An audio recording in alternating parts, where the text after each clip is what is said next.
इस वीडियो में हम लोग सीखने वाले हैं कि लोकतंत्र किसे कहते हैं, गैर लोकतांत्रिक सरकार किसे कहते हैं और तानाशाही सरकार किसे कहते हैं। तो चलिए अब हम एक एक करके इन सभी को सीखते हैं। तो सबसे पहले हम यह सीख लेते हैं कि लोकतंत्र किसे कहते हैं। तो देखिए, लोकतंत्र का बहुत ही जो फेमस और प्रमुख परिभाषा है ना, जो हर एक किताब में मिलेगा आपको, वह यह है कि लोकतंत्र जनता के द्वारा तथा जनता के लिए शासन है। इस प्रकार लोकतंत्र जनता का शासन है।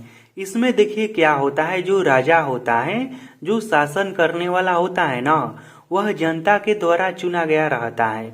तो लोकतंत्र का परिभाषा भी कहता है कि जनता का, यानी कि लोकतंत्र जो है यह जनता का सरकार है। क्यों जनता का सरकार है? क्योंकि इसमें जो राजा होता है, जो शासन करने वाला होता है, वह जनता के द्वारा चुना गया रहता है। इसलिए इसे जनता के द्वारा यह चुना गया रहता है तथा जनता के लिए शासन है।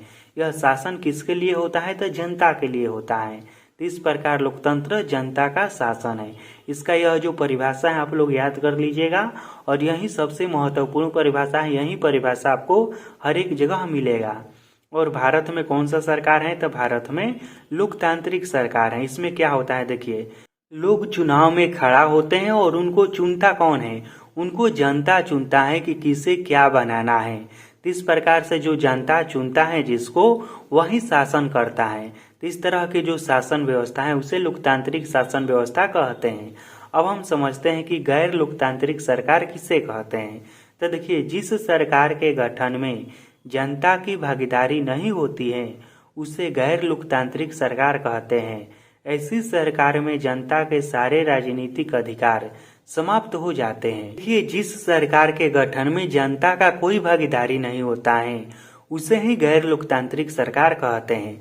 देखिए, भारत में कोई भी सरकार बनती है, चाहे मुख्यमंत्री का हो या प्रधानमंत्री का हो, उसमें जनता का भागीदारी होता है। यानी कि जनता उसको चुनती है कि किसको मुख्यमंत्री बनाना है, किसको प्रधानमंत्री बनाना है।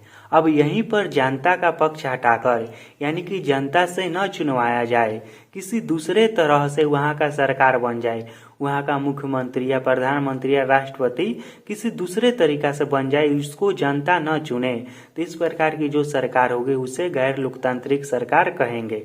वैसा सरकार जिसमें जनता का कोई भागीदारी नहीं होता है सरकार के बनने में, उसे ही गैर लोकतांत्रिक सरकार कहते हैं।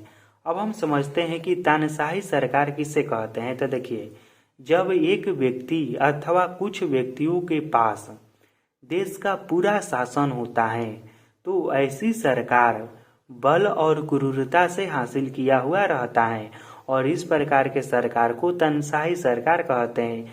जैसे कि साउथ कोरिया में है, तो वैसा सरकार जिसमें देश की संपूर्ण शक्तियाँ किसी एक व्यक्ति के पास होता है या कुछ व्यक्तियों के पास होता है, तो इस प्रकार से जो सरकार बनता है उसे तानाशाही सरकार कहते हैं। और इस तरह के सरकार कब बन सकता है? जब बलपूर्वक या छल पूर्वक या क्रूरता से हासिल किया हुआ रहता है, जबरदस्ती का जो सरकार बनता है उसे ही तानाशाही सरकार कहते हैं।